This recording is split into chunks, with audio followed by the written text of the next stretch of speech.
Ẹ̀rù gan wà nínú bẹ̀ yẹn. Mo lọ fẹ́ gbé sí. Ọ̀gá, ẹjú mọ̀ sí o.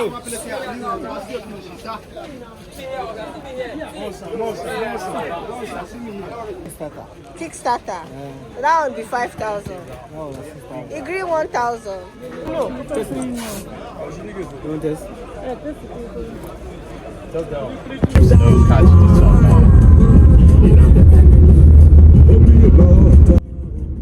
Outside the Nnamdi Azikiwe International Airport, I felt a bit strange at first glance. It was very difficult getting any of the popular e-hailing cabs, and you had to settle for the taxis which had a permanent spot at the airport, and these ones would charge about 4 times the normal price, or it meant having to walk or run a few miles to get a more affordable one. I got on the more affordable ones, and they're not bereft of their own shortcomings. Typically, they serve as a carpool, stopping at major bus stops or any stop to pick up passengers along the way. The cars are somewhat rickety, lack a functional air conditioning system, and really no form of entertainment, to be honest.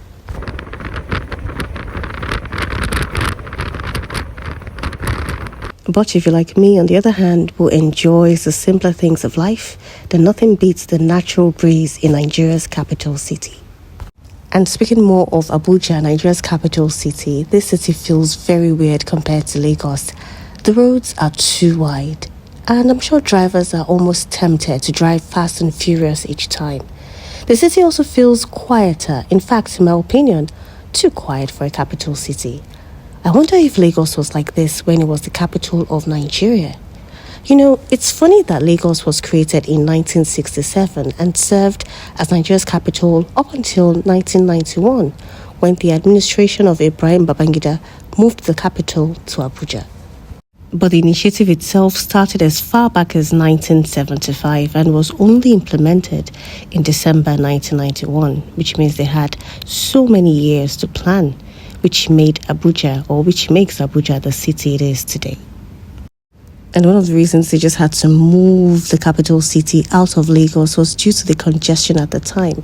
So imagine how Lagos was back then in 1975. They looked into the future. And as of 1991, they felt it was time to go.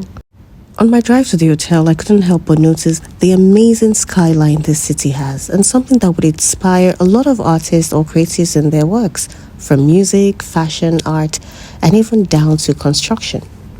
The architectural design in the city feels very cultural yet modern. Cultural in the sense that it represents like the northern part of Nigeria, and it speaks to power, that you're actually in the seat of power and actually in the city of wealth. At least that's what I felt. It's funny that the ongoing debate of which is wealthier in terms of Lagos and Abuja has never come to an end. Lagos remains the commercial and economic capital of Nigeria, so it holds a huge space in what it means to be wealthy. Abuja, on the other hand, is the seat of power, political. Now that is something. So if you're going to compare the two, I really don't think there's an answer to that. Or do you think, which in your opinion is wealthier? Which do you think commands the respect? Is it Lagos or is it Abuja? Inside the Bolton White Hotel, it felt very luxurious and indeed beautiful. But the interior of this space got me very conflicted. On one hand, it felt as if we were in London because of the red telephone box which is ascribed to the City of London. On the other hand, you would find a gold-plated telephone referencing a place in Europe, perhaps Paris. And I was really conflicted. Are you trying to bring in different cultures? I guess we're in Abuja. After all, Abuja is a melting pot again for different cultures.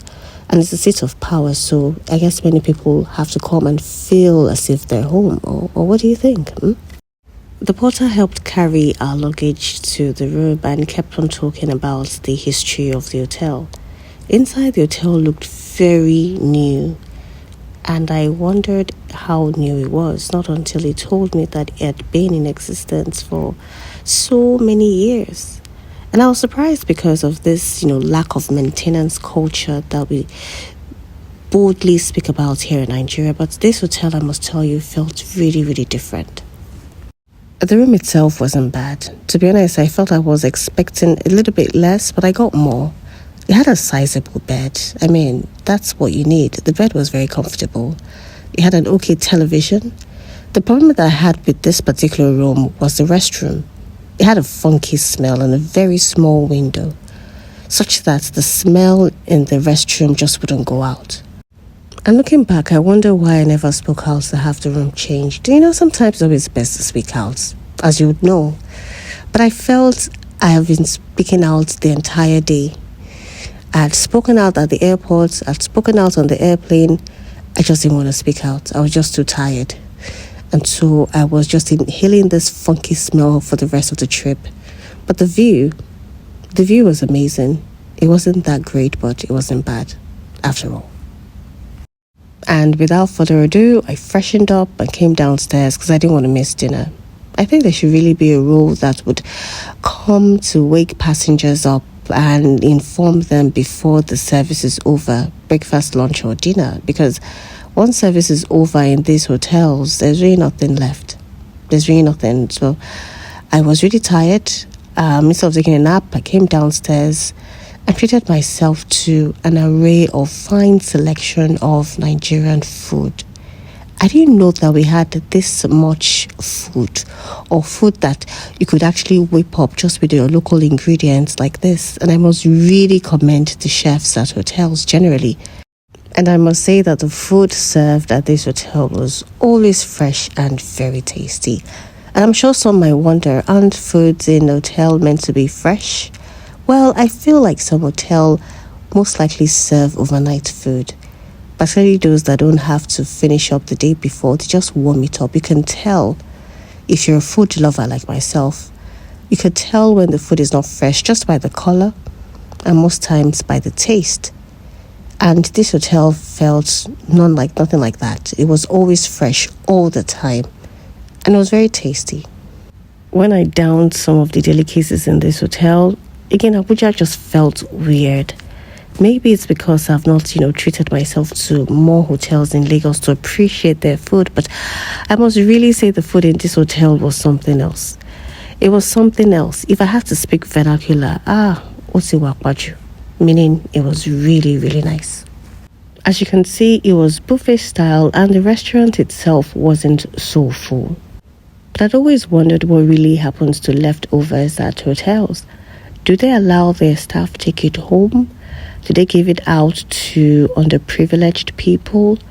Or do they, well, I know that some hotels would serve the next day, but typically, what do they really do with the leftover food? I'd always wondered to myself. The next day saw us exploring the city proper, and you could experience the overwhelming presence of Northerners. In Nigeria, Northerners refer to people from the country's northern region, a vast and diverse area that is characterized by a predominantly Muslim population. The major ethnic groups are Hausa, Fulani, Kanuri, and they have a rich cultural history influenced by Asian kingdoms and the significant Sokoto Caliphate. I interacted with a few Northerners, and I must say they are very warm and indeed very, very friendly people, which is different from what the media shows these days, particularly for those that come from this side of town.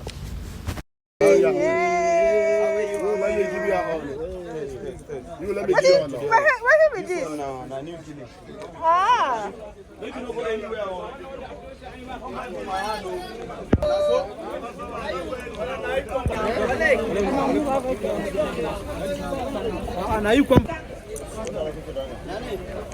Kuli kuli. You come back.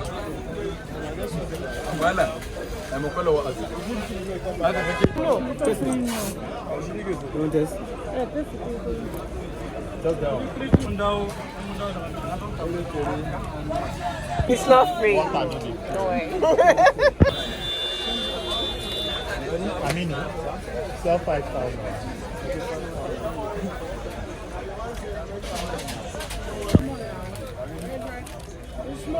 Abba even better pass you. They complain about Abba. When you go village, you go. Please, Tabaje. See this one. Because of Salah. How we don't travel? Because of Salah, where you travel go?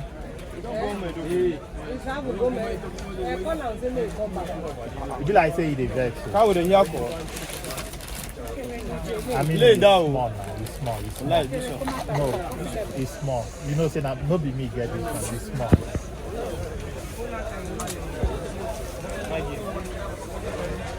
Visiting the northern part of Nigeria, particularly Abuja, is not complete without getting the infamous kilishi, which has now become one of Nigeria's pride, made from dried beef. The color of the meat is red, and this shows you how spicy the dried meat snack is.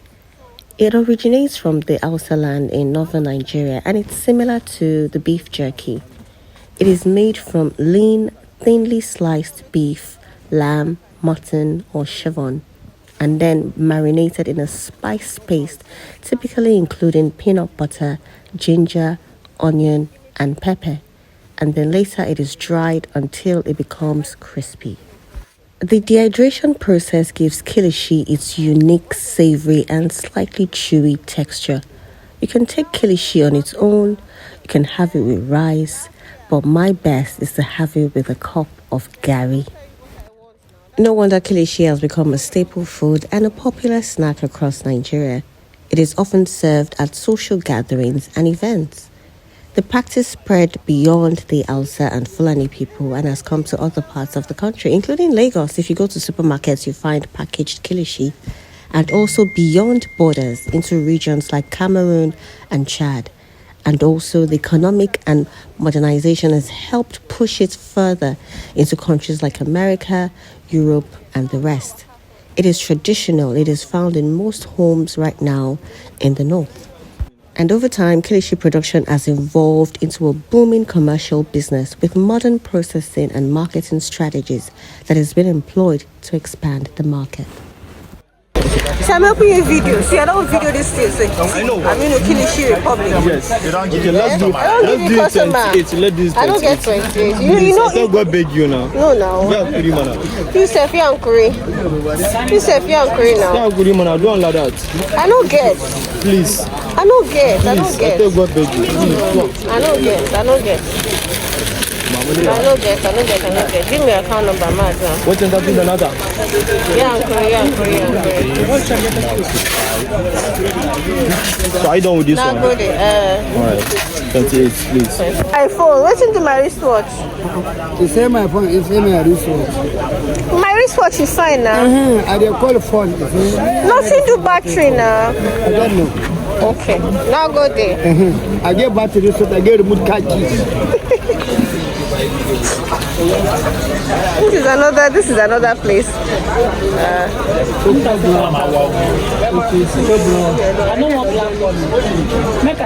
Since Cameroon, you know. Why they cut out small like this?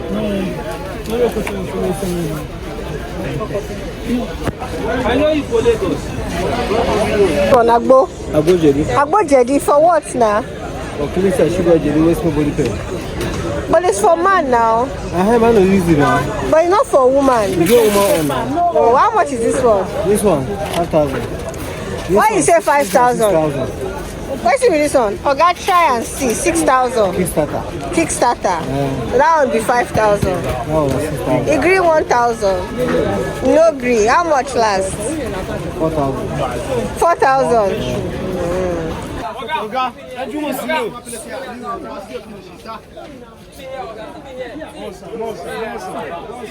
See me here. Okay.